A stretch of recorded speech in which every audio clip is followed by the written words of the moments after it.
Okay, ayan po yung mga buto. So ganito lang po ang ginagawa ko. Tansya na lang po yan. Sabi is 1 and a half.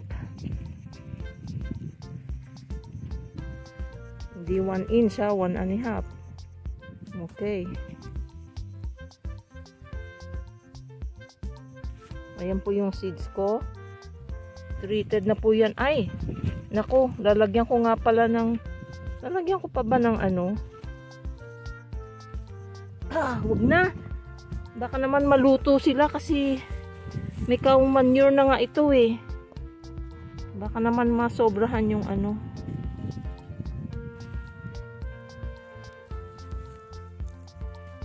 Ano ba yan? May mga damo. Hindi naman po mabaho kasi ilang beses na umulan eh. Nilagyan niya to eh.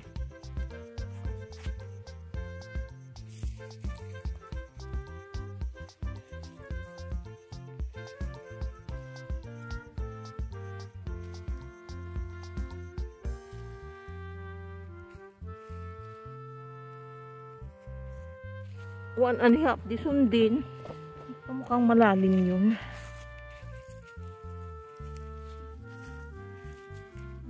Daw eh. Sabi sa package.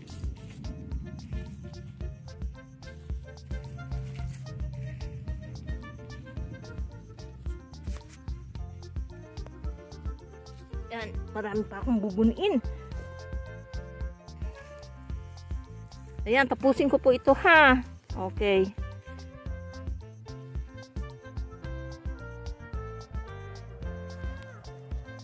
Na po ako dito sa sweet pea sa isang row na yan. Ayan, para makita nyo.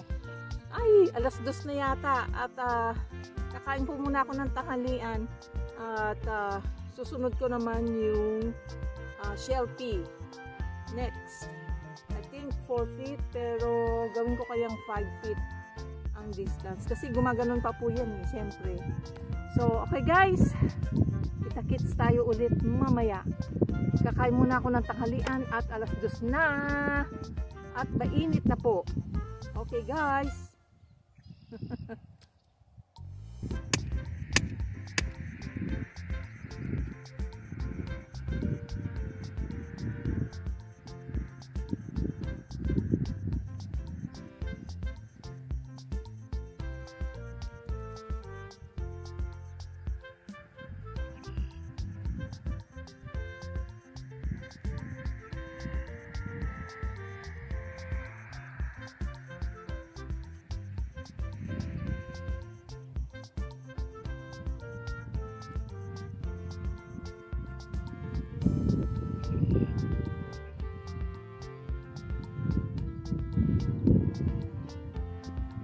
Ayan guys. Teka. Nalalaglag yung aking pantalon. Ayan. Ito pong second row ay para sa nappy. Yung seeds lang po ang kinakain. So, gagawa ulit ako ng I'll use my hand shovel and then make a hindi ko alam kung ano yun. Basta yung 1 and a half deep na rows here. Okay guys, doon ako magsisimula sa kabila. Okay guys, nasa second row na ako. May string na ulit at magtatanim na ako. Ito, ang dami nito. Baka may isa pang row, 2 row ito or 1 and a half. So because my husband ordered a big shell pea, a big package than the other one. Okay guys, tanim muna tayo ulit. Malamig pang simoy ng hangin. This is the right time to plant the peas this time of the year.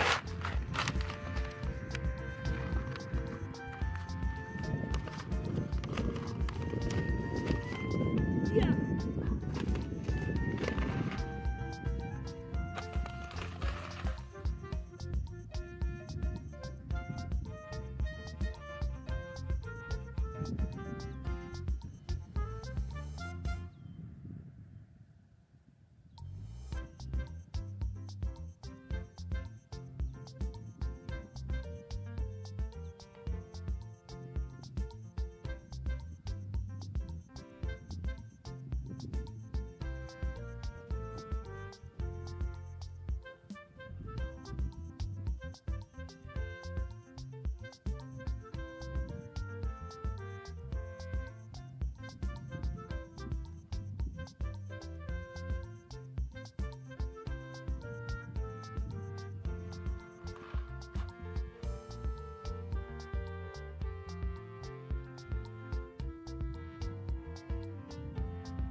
Okay guys, nalagay ko na yung piece. So, time to cover it.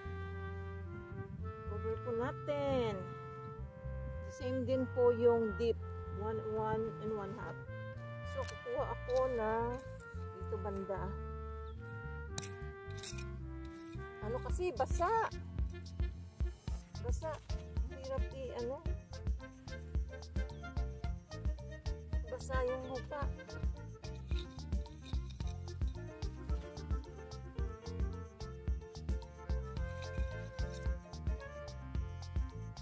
Kaya may mga lumps yan, lumps.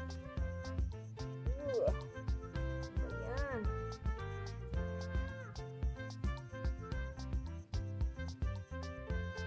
Masyadong basa.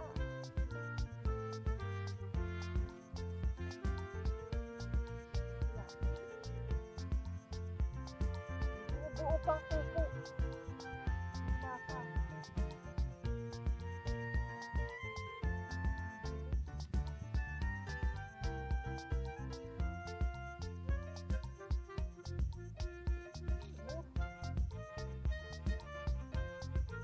Ayan guys, natapos ko na ang second row, ang shell pea. So hanggang dun. So marami pa po akong seeds na natira. At hindi ko alam kung anong oras na, mag-aalas 6 na yata. So dito pa. So isang row pa ito. At I don't know, but I will put rods and maybe I can finish them tomorrow, and my okra should be in that area. Yeah. From here, I'm gonna put a passage here. Then, 1 row siguro. Kasi katatanim ko lang po ng, hindi ko pa naubos yung isang small pack. I planted it in the starter. So, I think it's better to plant it direct. Kasi mabilis po siyang tumubo kaya sa starter, kasi nasa loob ng bahay, hindi naiinitan masyado. Okay guys, thank you for watching.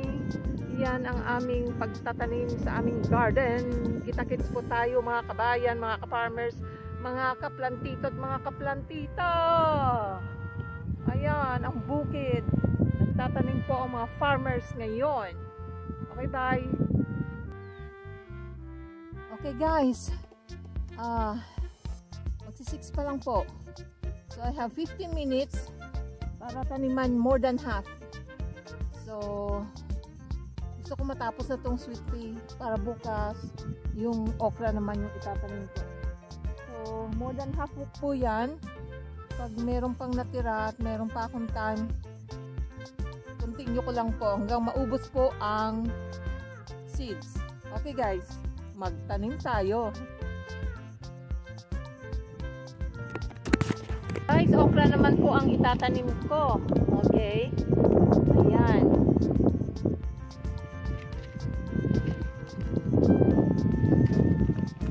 Hindi po ako makatanim ng diretso kasi walang ulan ngayon. Mas may ulan na naman. Walang ulan, ulan. Ganun po, kaya hindi po matuyo-tuyo yung garden. Kaya pati po yung mga farmers ay nalilate na.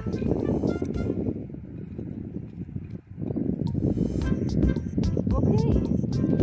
Naamoy ko pa po yung kaos po. Kasi nilagyan nyo ito ng pukaw manure eh. Buti yung ulan. Hindi masyadong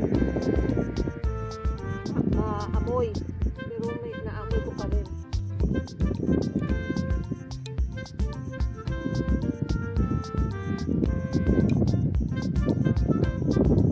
So, titingnan ko to, 1 inch deep. Okay, guys, nagtanim po ako sa starter eh.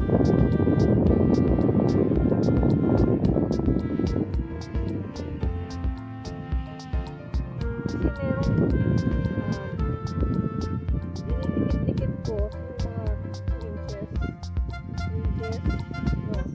Yeah, 2 inches. Kasi meron pong mga seeds na hindi po agad tumutubo. Yung mga